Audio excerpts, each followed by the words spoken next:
belajar PJOK. Olahraga di luar ya? Ya. Oke, karena tadi kan sudah olahraga secara fisik ya. Jadi sekarang kita sebelum memulai pelajaran kita ada senam otot dulu ya. Oke, semuanya boleh berdiri. Ikutin gerakannya yang ada di depan.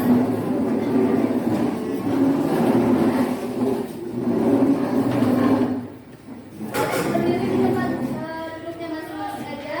Ikutin gerakannya yang ada di depan.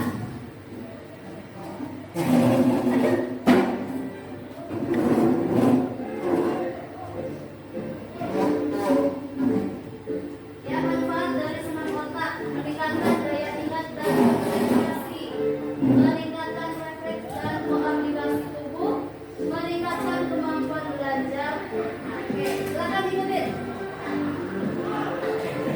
Yuk, konsentrasi.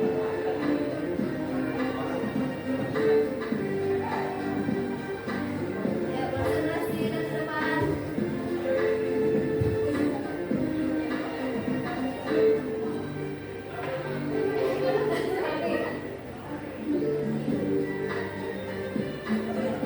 Yuk, lihat.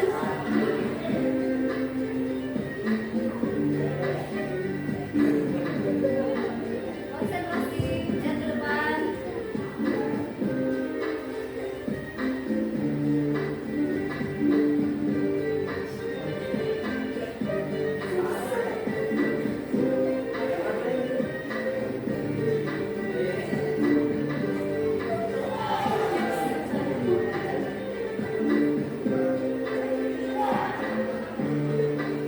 Bisa dibesarin nggak suaranya?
Tetap ikutin ya walaupun nggak ada suaranya.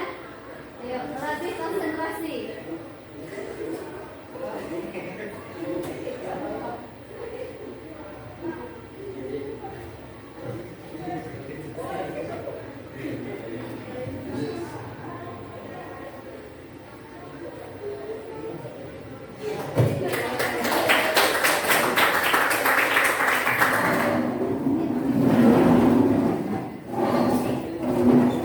Oke, terima kasih. Selamat duduk kembali.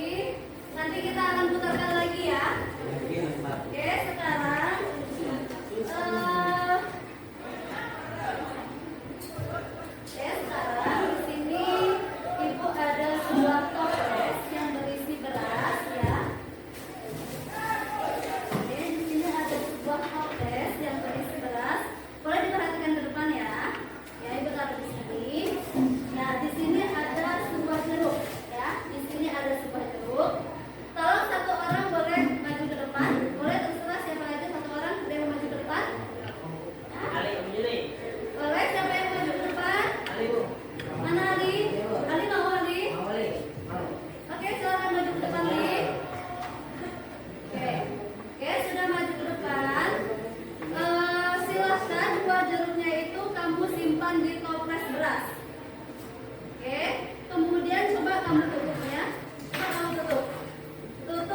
Dimasukkan jeruknya dulu, baru dimasukkan beras terlebih dahulu. Ya, apa yang bisa kalian ambil?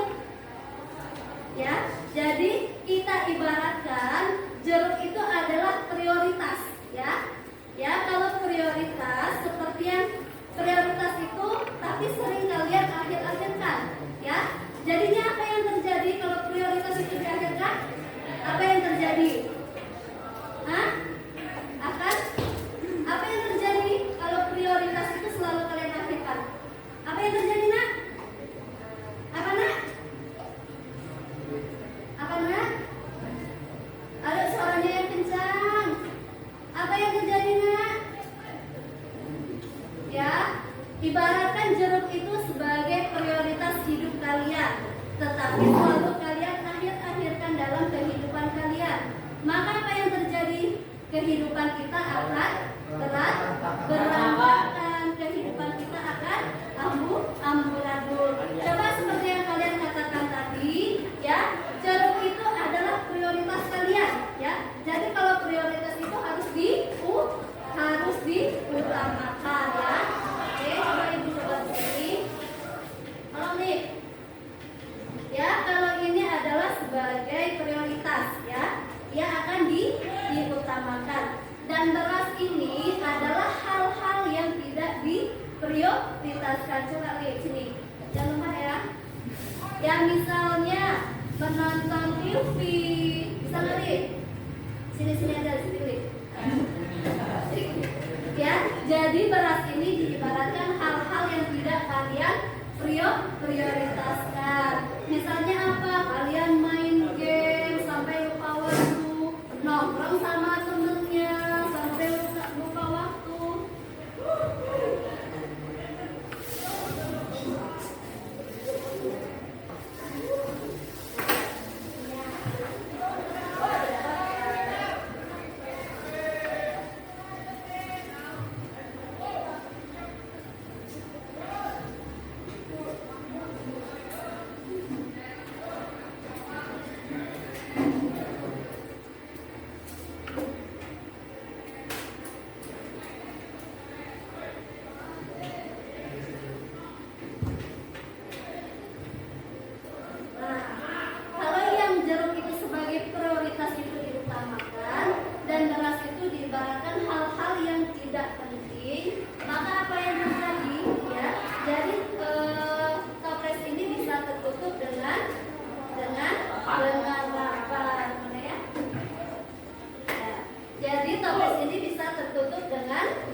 Bagi kita, contohnya kalian adalah seorang pelajar, jadi kalian harus mengutamakan belajar terlebih dahulu. Jadi hal-hal yang tidak prioritas seperti nongkrong, main game, kemudian apalagi hal-hal yang tidak prioritas, nongkrong, main game, nonton TV dan lain sebagainya.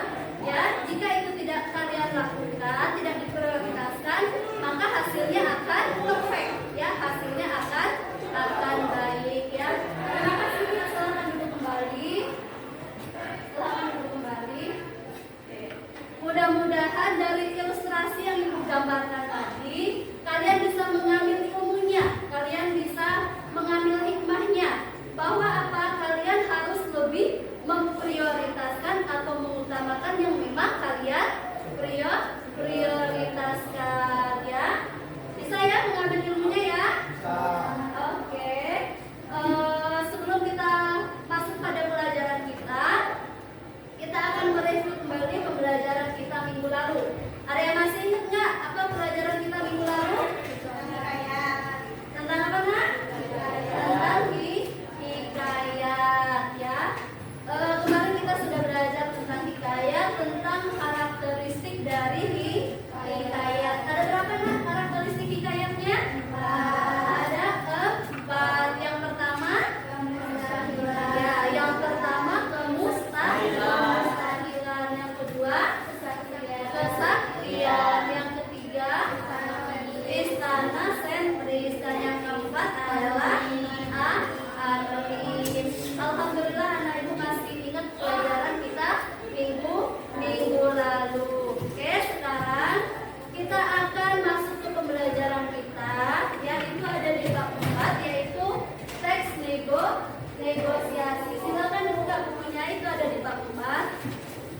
kita akan belajar tentang teks negosiasi.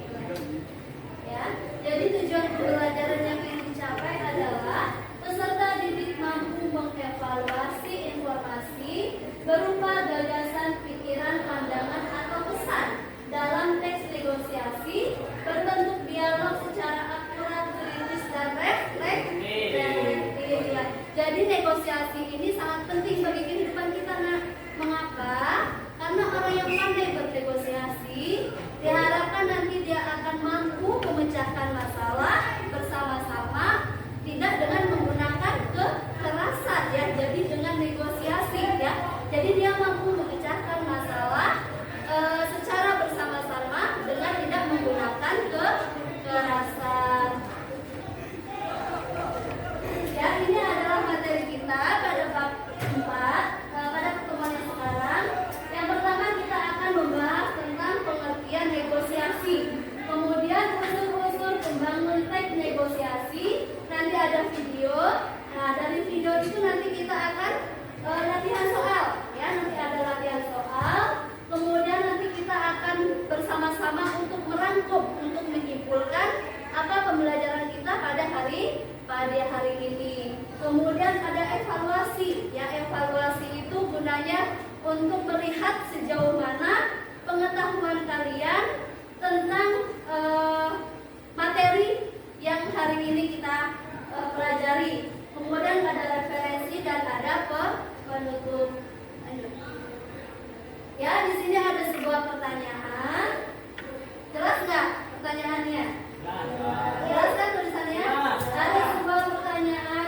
Pernahkah kalian membeli suatu barang di pasar atau toko melalui proses tawar-menawar? Pernah tidak?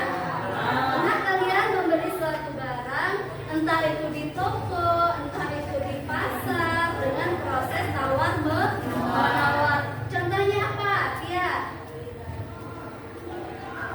Ya, membeli barang apa? Di mana? Contohnya apa? Membeli baju. Perempuan suka membeli baju ya.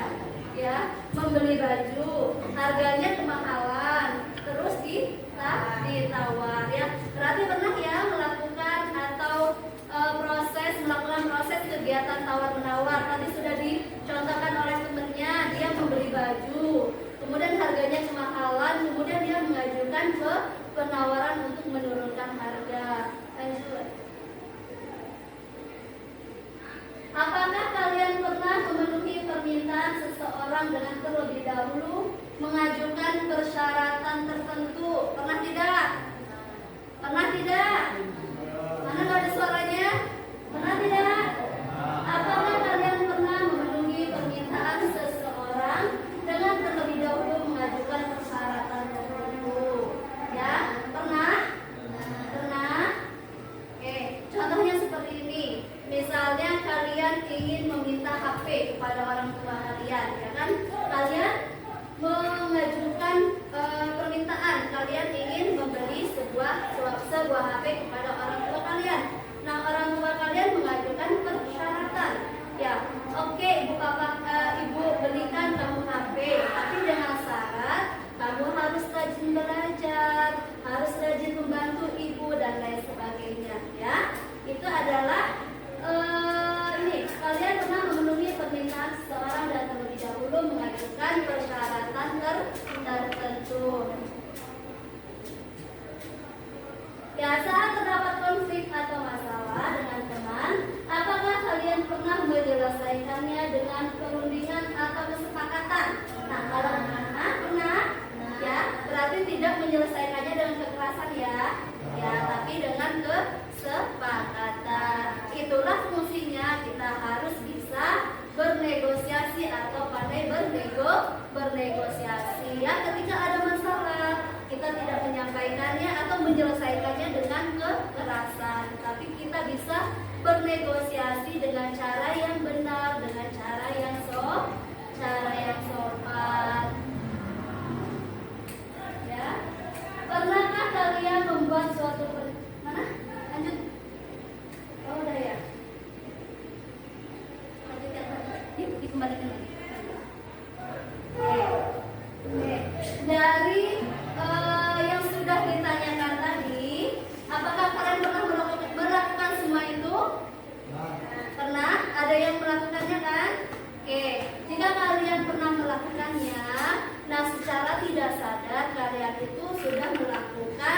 kegiatan atau proses negosiasi. Contohnya tadi kalian yang perempuan mungkin sering belanja, ya kan, belanja baju kalau lebaran, belanja sepatu, maka kalian melakukan proses tawar menawar. Atau kalian kalau misalnya penjualnya sudah menentukan harga, langsung kalian terima? Misalnya kalian membeli sepatu, penjual itu bilang harganya 300.000, langsung dibayar 300.000 atau negosiasi dulu? Ya, kalian minta negosiasi dulu. Kebanyakan seperti itu ya. Ya, berarti secara tidak langsung atau tanpa disadari kalian pernah melakukan proses negosiasi. Nah, dari proses negosiasi yang pernah kalian lakukan, siapa yang berani berpendapat apa itu negosiasi? Ayo, tunjuk tangan. Siapa yang berani berpendapat apa itu negosiasi? Dari proses negosiasi yang pernah kalian lakukan sendiri. Ayo, apa itu negosiasi? Ayo, siapa yang berani berpendapat? Silakan angkat tangannya. Keluarkan pendapatnya. Apa itu negosiasi? Apa itu negosiasi? Apa itu negosiasi? Yuk. Dari yang pernah kalian lakukan, kalian melakukan proses tawar-menawar, kalian membuat perjanjian dengan teman mungkin. Nah, dari proses yang pernah kalian lakukan itu, siapa yang berani berpendapat apa itu negosiasi? Yuk, tunjuk tangan. Ayo, buktikan kalau kalian seorang pelajar, tidak malu untuk mengemukakan pendapat kalian. Ayo, siapa yang berani? Apa itu negosiasi? Tunjuk tangan. Ya, apa itu negosiasi? Ya, dari temannya tadi sudah mengemukakan pendapat kalau negosiasi itu adalah kegiatan berunding atau tawar menawar. Oke, coba kita lihat pengertiannya. Ya, jadi negosiasi itu pada dasarnya merupakan kegiatan berunding atau tawar menawar. Ya, tujuannya yaitu untuk mencapai kesepakatan atau persetujuan bersama antara beberapa pihak. Ya, kesepakatan tersebut merupakan hal yang disetujui bersama setelah mengatasi berbagai perbedaan atau perselisihan antara dua belah pihak. Berarti di sini negosiasi itu merupakan kegiatan berunding atau tawar menawar untuk mencapai kesepakatan atau persetujuan bersama antara beberapa pihak, ya. Nah, tujuan dari negosiasi itu adalah, ini adalah tujuan dari negosiasi. Kesepakatan antara kedua belah pihak merupakan tujuan dari negosiasi, ya. Kedua belah pihak harus dapat saling menerima dan mengambil jalan tengah atau solusi yang ditawarkan. Ya, ini ada unsur-unsur pembangun teks negosiasi, ya. Jadi kalau kita bernegosiasi itu harus memenuhi 4 unsur berikut ini. Yang pertama adalah partisipan. Siapa itu partisipan? Partisipan itu adalah pihak yang ada di dalam negosiasi, ya. Jadi partisipan itu biasanya ada yang menyampaikan pengajuan dan ada yang menawar, ya. Ingat, partisipan. Kalau tidak ada partisipan, maka tidak ada terjadinya negosiasi, karena tidak ada pihak yang menyampaikan pengajuan dan tidak ada pihak yang apa? Pihak yang menawar, ya. Kalau ada pihak pengajuan dan ada pihak yang menawar, baru di situ terjadilah yang namanya negosiasi. Kalau cuma ada satu pihak aja, misalnya pihak yang menawar. Terjadi negosiasi atau tidak? Tidak. Mengapa tidak? Karena tidak ada pihak yang menawar. Ya, jadi unsur utama dari atau unsur awal dari negosiasi itu adalah partisipan. Ya, partisipan itu adalah pihak yang mengajukan, pihak yang menyampaikan pengajuan dan pihak yang menawar. Nah, dalam beberapa negosiasi itu ada namanya partisipan ketiga, ya. Jadi kalau yang pertama tadi kan hanya ada dua pihak nih, ada pihak yang menyampaikan pengajuan dan ada yang pihak apa yang kedua? Ya, pihak menawar. Nah, tapi ada beberapa negosiasi itu ada juga yang disebut dengan partisipan ketiga atau pihak ketiga.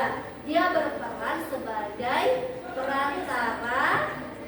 Dia berperan sebagai perantara antara pihak yang menyampaikan pengajuan dan pihak yang menawar. Ya, jadi partisipan itu adalah unsur awal atau unsur penting yang harus ada dalam negosiasi. Kemudian yang kedua, adanya perbedaan kepentingan dari kedua belah pihak. Ya, kedua belah pihak tadi siapa? Pihak yang pertama yaitu pihak yang apa?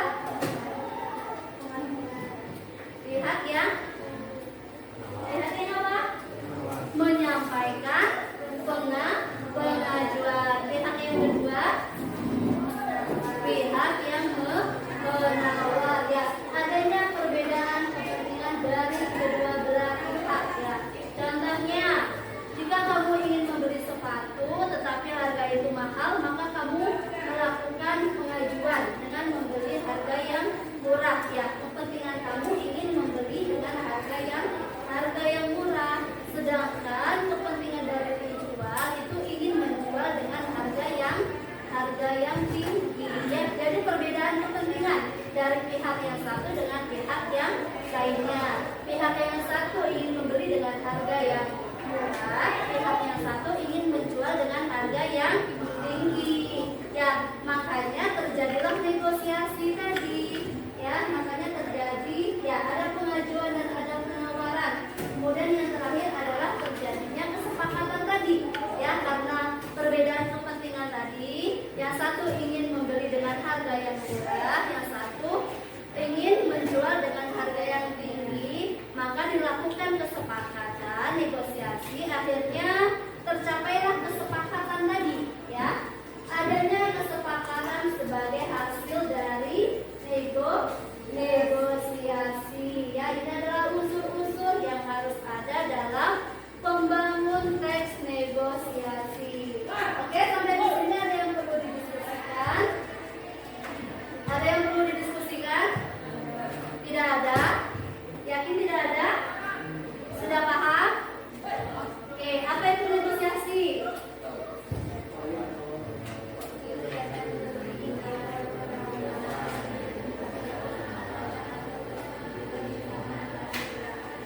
Kegiatan tawar-menawar untuk mencapai kesepakatan atau persetujuan dari beberapa pihak. Nah, tujuan dari negosiasi apa? Apa tujuan dari negosiasi? Apa tadi tujuannya? Untuk apa nak tujuannya nak? Untuk apa? Tujuan dari negosiasi adalah untuk mencapai kesepakatan, ya. Oke, kalau tidak ada yang perlu didiskusikan, coba kalian simak video yang akan ibu tampilkan. Kalau di buku paket itu ada di halaman 85, ya. Oke, sini boleh disimak video yang akan ibu tampilkan. Beli sepatu mas, silakan dilihat-lihat. Pembeli, Pak, saya mau beli sepatu ini, harganya berapa? Penjual, oh silahkan, sepatu yang itu harganya Wah, apa harganya boleh saya tawar, Pak? Penjual, boleh. Mau lawar berapa, Mas? Pembeli, kalau 200.000 gimana, Pak? Penjual, waduh, harga segitu terlalu rendah, Mas. Maaf, belum bisa. Pembeli, kalau saya naikkan jadi 250.000 gimana? Penjual, naikkanlah lagi, Mas, agar bisa menutup modal. Pembeli, ya, paling saya hanya bisa sampai 270.000, Pak. Penjual, ya sudahlah, yang penting laku terjual, walau untung sedikit. Saya bungkus dulu ya, Mas. Pembeli, terima kasih, Pak. Oke, ini dari video yang saya tampilkan. Apa inti dari videonya? Apa inti dari video yang saya tampilkan? Yang ditampilkan? Apa? Bernegosiasi.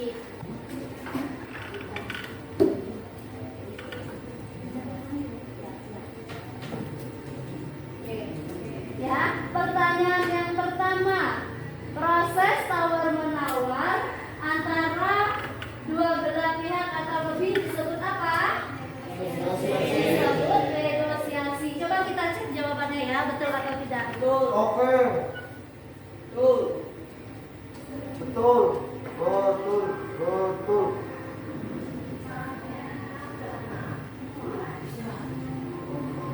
Ya, betul. Jawabannya ya. Atau lebih disebut dengan negosiasi. Pertanyaan kedua, tujuan dilakukan negosiasi adalah untuk mencapai kesepakatan. Coba dicek, betul tidak jawabannya?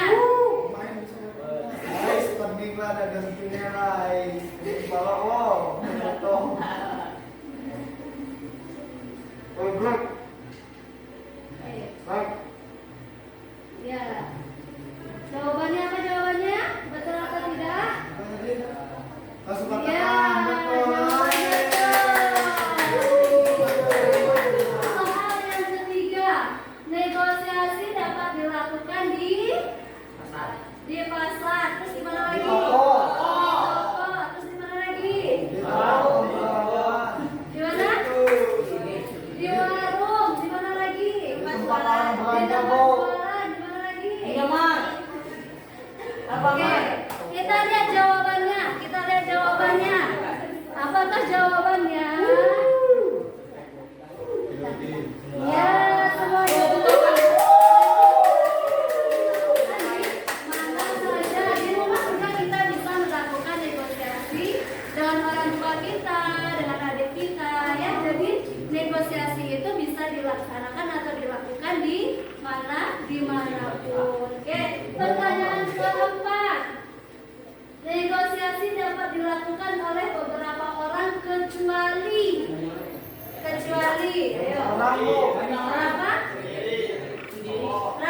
Mas, jawabannya? Sendiri. Ya, coba lihat jawabannya. Kecuali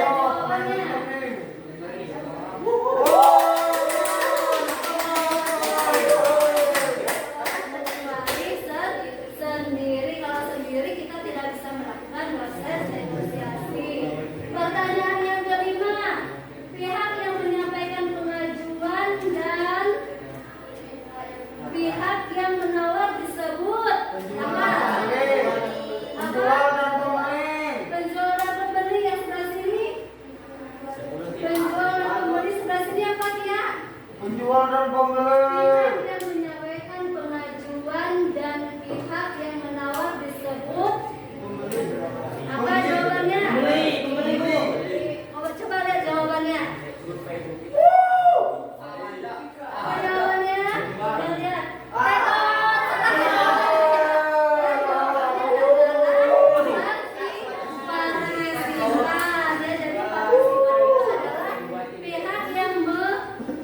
Menyampaikan pengajuan.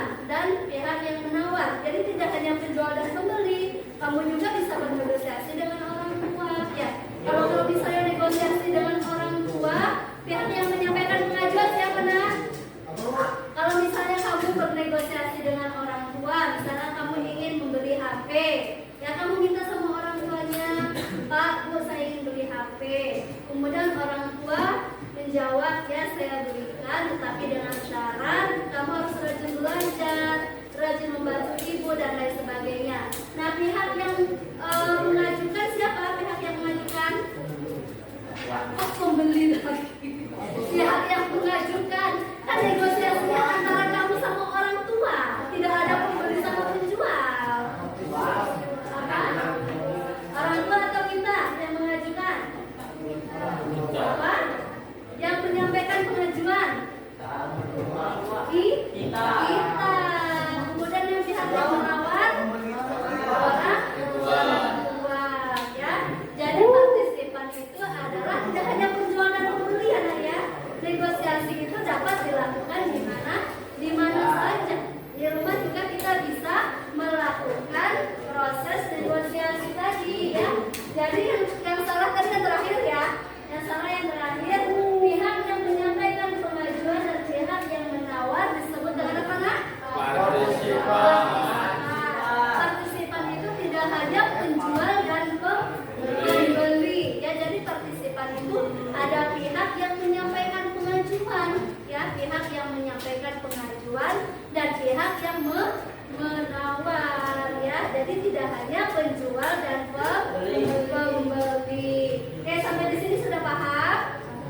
Sudah paham ya bedanya ya?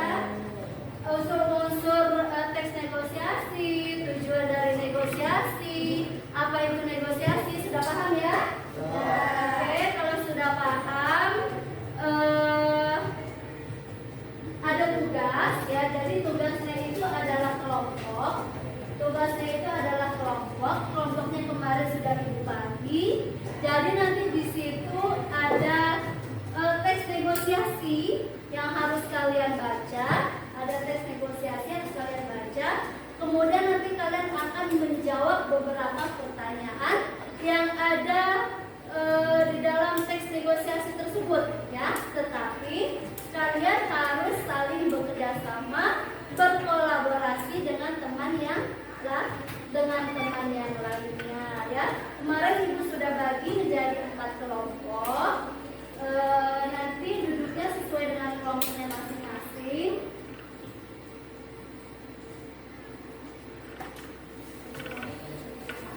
Ya, kemarin ibu sudah bagi ya kelompoknya ya. Nanti duduknya sesuai dengan kelompoknya masing-masing ya. Di sini sudah ada teks negosiasinya ya. Di sini sudah ada teks negosiasinya. Di sini sudah ada LKPD-nya. Nanti kalian jawabnya di sini aja ya. Jawab berdasarkan teks yang ini, teks negosiasi ini ya. Kalian nanti mengerjakannya sesuai dengan kelompok yang sudah ibu bagi. Kelompok pertama, kelompok siapa ya? Siapa? Oke, duduk sama kelompoknya ya. Kelompok kedua, bisa ya? Oke. Kelompok ketiga, kelompok keempat. Oke, nanti kalau kalian sudah mendapatkan LKPD-nya, kalian bisa berdiskusi dengan temannya. Kemudian nanti minggu depan kalian mempresentasikan hasil diskusi yang sudah kalian lakukan bersama teman-temannya. Ya, paham ya tugasnya ya? Paham tugasnya yang belakang? Yang belakang paham tugasnya? Apa tugasnya? Mempresentasikan tugas yang kalian kerjakan bersama-sama ya. Jadi kalian harus berkolaborasi dengan temannya ya. Jangan satu orang yang mengerjakan, tapi kalian harus berkolaborasi dengan temannya. Oke, silakan berkumpul sama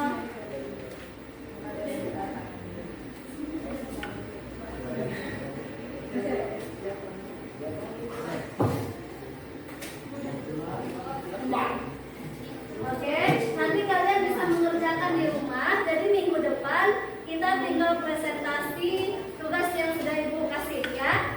Minggu depan kita presentasi tapi dengan teknik bermain lempar bola ya. Jadi nanti satu kelompok maju ke depan ya.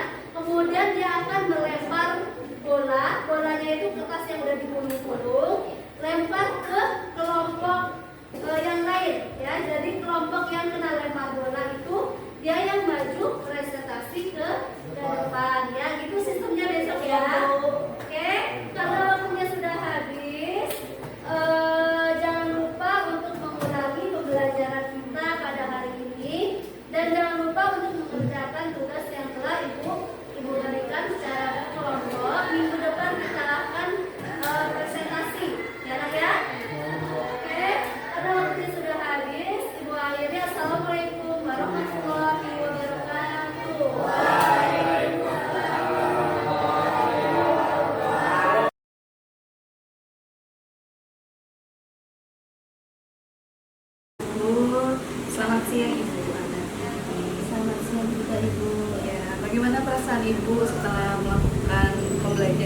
pertama tentu saya merasa lega ya Bu, karena sudah melakukan proses pembelajaran. Kemudian yang kedua saya merasa senang karena anak-anak menyimak apa materi yang saya sampaikan begitu Ibu. Ya, untuk materinya kemarin itu tentang Teks negosiasi. teks negosiasi. Nah, bagaimana Ibu untuk area pengembangannya sudah tercapai? Apakah tercapai pada saat pembelajaran dilakukan? Untuk area pengembangannya itu ada 3. Yang pertama itu adalah pengetahuan. Nah, kalau untuk pengetahuan itu dilihat nanti dari hasil LKPD-nya ya Bu ya. Kemudian yang kedua itu adalah keterampilan. Nah, untuk keterampilan itu kalau bahasa Indonesia kan ada 4 elemennya.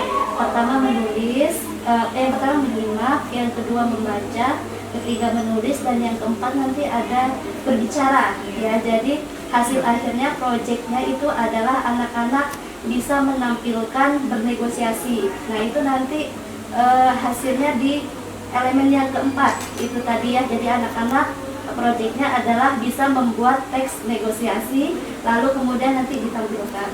Gitu ya. Kemudian untuk area pengembangan yang ketiga itu ada sikap. Ya, jadi sikap itu dilihat dari sikap siswa gitu Bu. Apakah anak itu jujur dalam mengerjakan tugas, apakah anak itu bisa bekerja sama, berkolaborasi begitu. Ya, jadi ada area-area pengembangan yang sudah tercapai ya Bu ya, untuk pengetahuan, keterampilan, dan sikap. Nah, dari pelaksanaan pembelajaran dan yang sudah saya amati, menurut Ibu nih apa kelebihan dan kekurangan Ibu dalam pelaksanaan tersebut? Kalau menurut saya kelebihan yang saya terapkan kemarin di waktu pembelajaran, yang pertama saya menggunakan media pembelajaran PPT atau video ya Bu ya. Jadi saya berharap dengan adanya video itu anak-anak lebih tertarik dengan materi yang saya sampaikan. Kalau baca buku tentu anak-anak akan merasa bosan gitu ya Bu ya. Jadi saya menggunakan media pembelajaran PowerPoint. Kemudian saya juga kemarin sebelum pembelajaran dimulai saya memberikan motivasi ya. Saya memberikan motivasi, kemarin saya memberikan ilustrasi antara jeruk dan beras. Ya, kalau jeruk itu diibaratkan adalah hal-hal yang kita prioritaskan, kalau beras itu adalah hal-hal yang tidak kita prioritaskan. Jadi sebisa mungkin saya sebelum melakukan pembelajaran saya melakukan motivasi terhadap siswa. Dan juga saya melakukan kemarin senam otak ya Bu ya. Jadi senam otak ini tujuannya adalah agar kita melatih konsentrasi siswa. Nah gitu Bu. Selain senam otak, saya juga melakukan biasanya ice breaking. Ice breaking ini jadi tujuannya agar anak-anak itu tidak bosan juga ya, ice breaking gitu. Kemarin kita siang ya. Kemarin siang jam berapa? Jam 11-an ya. Nah, setelah proses pembelajaran, saya juga di akhir pembelajaran melakukan kuis. Ya, jadi tujuannya agar kita itu bisa tahu anak itu paham nggak sih dengan apa yang kita sampaikan begitu. Untuk kekurangannya sendiri Bu, apakah ada kendala pada saat pelaksanaan? Ya, untuk kekurangannya kemarin di modul ajar saya belum menggunakan pembelajaran berdiferensiasi ya, karena model atau metode yang saya gunakan itu masih penggabungan antara metode ceramah dengan diskusi itu tentang LKPD-nya ya. Jadi saya menyampaikan materi itu dengan metode ceramah, kemudian untuk LKPD-nya saya melakukan anak-anak disuruh untuk berdiskusi secara kelompok. Ya, jadi belum melakukan proses pembelajaran yang berdiferensiasi. Nah, dari yang Ibu sampaikan tadi udah tahu ya Bu ya kelebihan dan kekurangan. Nah, jadi apa yang harus Ibu lakukan untuk mengatasi kendala tersebut? Yang harus saya lakukan, yang pertama Bu, saya melihat anak-anak itu kurang aktif. Ya, jadi walaupun kemarin dalam modul ajar dan dalam proses pembelajaran saya sudah ada pertanyaan pemantik, ya, tetapi anak-anak itu kurang aktif. Dia tipenya lebih senang untuk menyimak, ya gitu. Jadi kendalanya itu bagaimana caranya agar saya bisa untuk mengaktifkan siswa untuk mengeluarkan ide-ide atau pendapatnya mereka gitu, walaupun sudah dipancing Iya. dengan pertanyaan pemantik Iya. juga mereka masih agak ini ya kurang ini ya, hanya padahal- beberapa orang saja Iya, kemarin. begitu. Jadi tugas saya itu bagaimana saya lebih ini siswa ya, biar mereka mengungkapkan pendapat atau ide yang mereka miliki. Ya, jadi gitu. memang tadi yang udah disampaikan ya, jadi kita harus lebih membuat anak ini lebih tertarik dengan Iya, mata pelajaran. Tapi iya. ibu udah bagus, udah melakukan ice breaking, Iya. udah melakukan motivasi. Jadi kurangnya tinggal bagaimana melakukan metode pembelajaran berdiferensiasi Iya. yang sesuai dengan kebutuhan semua peserta didik. Iya. Nah, untuk terakhir ini Bu, jadi rencana tindak lanjut ke depan Ibu bagaimana untuk pembelajaran ke depannya? Untuk rencana tindak lanjutnya ya, karena saya sudah kemarin baru belajar tentang Iya. pembelajaran Iya. berdiferensiasi juga ya kan, jadi saya melakukan proses pembelajaran berdasarkan minat belajar siswa Iya. gitu ya.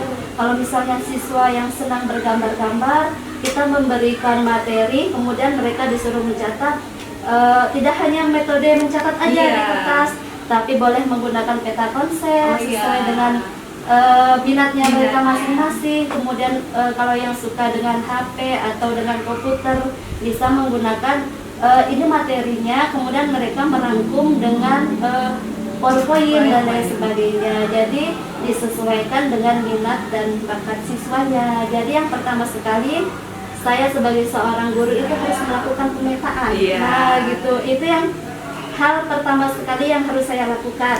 Ya, saya melakukan pemetaan, saya melihat peserta didik ini dia lebih sukanya kemana. Nah, baru kita baru saya bisa melakukan oh ini cocoknya ke sini dan ke sini gitu, sesuai dengan bakatnya siswa gitu. Sesuai dengan minatnya, Iya, gaya sesuai. belajar Iya, juga, betul. gaya belajar siswa. Iya. Jadi luar biasa sekali ya Ibu Warnati, udah memahami sekali apa untuk kedepannya.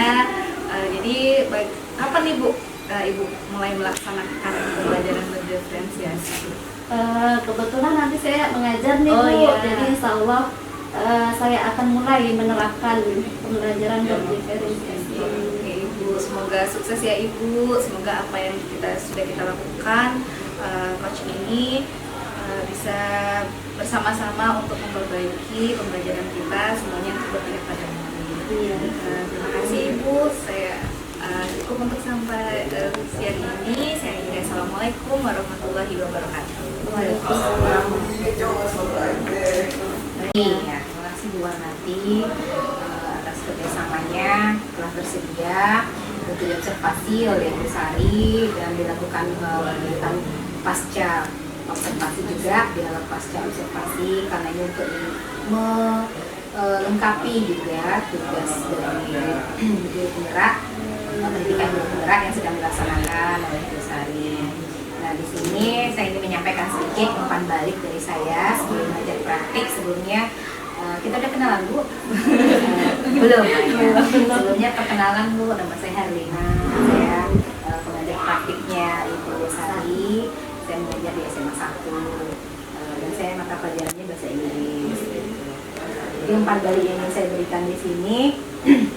Selama observasi ini pasca observasi ini dalam dialog ini sudah cukup baik, kemudian juga sudah memenuhi kriteria coaching yang dilakukan oleh Bu Sari. Mungkin nanti juga ke depannya Bu Warnati, maaf Bu Warnati. Nah, jadi nanti Bu Warnati walaupun nggak secara resmi ya, agak secara resmi nanti bisa dipraktekkan juga bersama teman-teman rekan sejawat lainnya gitu ya.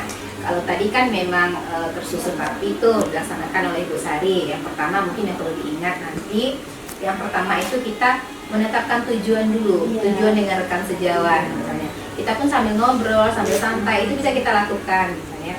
Apa nih kendala yang Ibu hadapi gitu kan. Jadi kan rekan sejawat kita yang menentukan, oh iya aku nih kenapa ya kelas sekian itu kok kayaknya kurang termotivasi. Nah itu rekan sejawat kita sudah menentukan tujuannya sendiri yang ingin diceritakan ke kita gitu.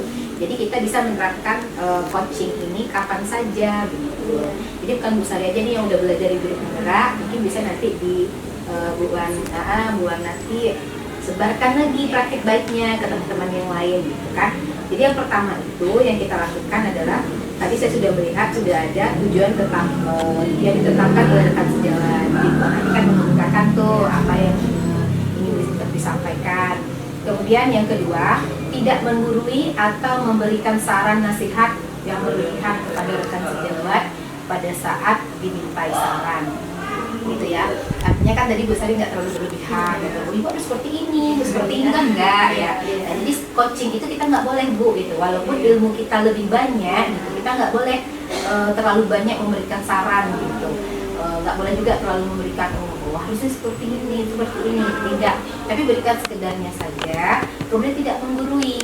Nah, tidak menggurui artinya kan prinsip coaching itu kan kita harus setara gitu. Jadi Bu cerita itu kan nggak ada Bu Sari lebih pintar, kita nganggapnya guru gitu, enggak gitu. Jadi kita setara, kita hanya berbagi cerita, mencari solusi apa permasalahan yang kita hadapi kayak gitu ya.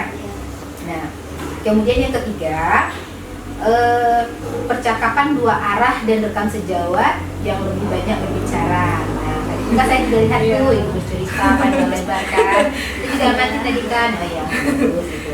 Tapi walaupun Ibu berbicara panjang lebar, tapi kan Bu Sari ada percakapan dua arahnya, menanggapi kan nggak dengar gitu kan. Nah, itu salah juga gitu. Nah, jadi ketika teman kita memberikan ide-idenya, misalnya tadi kan mintanya menggali, saya kan lebih menggali tuh. Nah, gimana menurut Ibu, di mana kurangnya, di mana lebihnya, kita kan bercerita ya Bu ya. Nah seperti itu juga nanti Ibu ke rekan sejawat selainnya gitu kan. Nah, anak-anak Ibu kurang motivasi. Kira-kira itu nggak kenapa gitu. Jadi bukan kita Bu yang ngasih solusinya gitu. Ibu tahu nggak kira-kira kenapa?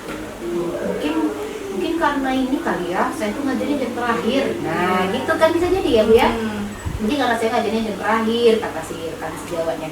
Nah, kira-kira kalau jam terakhir itu apa ya kira-kira yang buat mereka bisa motivasi? Nanti biar aja Bu, itu rekan kita yang mikirin kan. Aku harus ini deh kali ya, buat ice breaking kali. Nah, itu kan memecahkan diri sendiri. Itu Bu ya. Jadi kita nggak boleh juga menggurui. Yang keempat, mendengarkan. Nah, ini kan bisa mendengarkan. Kemudian mengulang dan merangkum perkataan rekan sejawat. Nah, itu kan kalau menurut Ibu tadi Bu Sari udah melakukan belum? Sepertinya sudah. Sudah ya. Jadi kan Bu Sari mendengarkan, terus merangkum kata-kata Ibu, terus mencoba untuk mengulangi sedikit. Gitu kan. Itu artinya Bu yang percakapan dua arah tadi, gitu kan, nyambung gitu. Saling timbal balik ya. Iya, benar sekali. Nah yang kelima, pertanyaan yang digunakan merupakan pertanyaan yang menggali. Nah tadi kan ada walaupun nggak terlalu dalam ya, karena kita juga waktu kita terbatas nggak apa-apa. Kalau misalnya di jam lain, di jam longgar kita jam 2 itu bisa lebih banyak ya. Kita bisa menggali apapun pertanyaannya gitu. Nah kira-kira kalau pengelompokannya gimana menurut Ibu? Nah pengelompokan grupnya gimana gitu kan?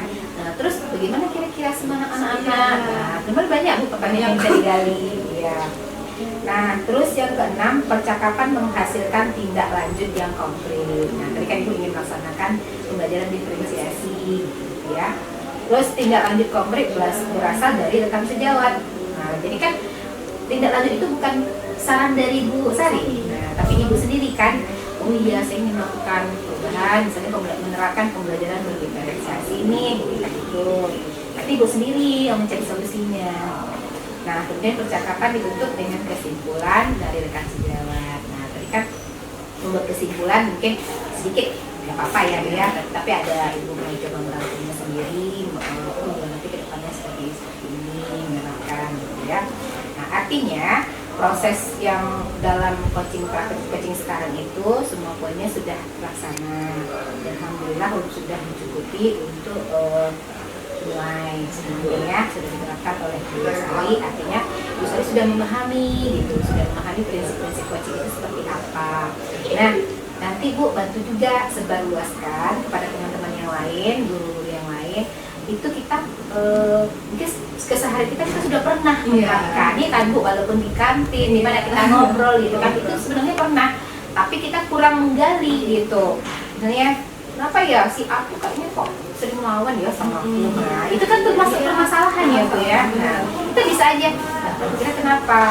Terakhir kali gimana? Nah, gali-gali aja. Pancing-pancing terus. Iya. pertanyaan. Jadi biar kalau misalnya kita ketemu tuh guru yang nggak mau, misalnya nggak apa ya, mau dia aku nanya malah aku sendiri yang jawab. Iya juga pasti. Iya. Nah berarti itu adalah karakter guru yang belum paham itu prinsip coaching. Nah jadi dia tidak boleh mendapatkan saran dari orang lain karena pembelajaran orang dewasa kita kan orang dewasa ya Bu ya. Nah pembelajaran orang dewasa itu mereka mencari solusi sendiri. Nah, jadi kita yang menggiring, kita memecahkan masalah Iya. sendiri. Iya betul. Jadi kalau ada yang guru berpikiran seperti itu, ya kasih tahu aja Bu. Oh iya, kan bapak nanya atau ibu nanya. Jadi yang cari solusi itu sebenarnya harus ibu sendiri loh. Ya itu prinsip coaching dari orang dewasa. Jadi biar paham. Iya, buat anak-anak kadang-kadang harus dikasih tahu ya tahapannya. Tapi kalau misalnya memang rekan kita butuh saran, ya nggak Beda, apa-apa. ya. Bukan berarti kita nggak boleh memberikan saran, bukan Bu. Itu tetap prinsipnya kita berbagi, pengalaman kan. Oh kalau saya seperti ini. Tapi kalau itu ini bisa menyesuaikan atau ada solusi lain, itu boleh. Oke, mungkin hanya itu saja feedback dari saya untuk guru saya. Terima kasih sekali lagi Bu Warnati tadi ya atas kerjasamanya. Mudah-mudahan kamu bisa bergabung di pendidikan dulu. Terima kasih ya Bu ya. Iya.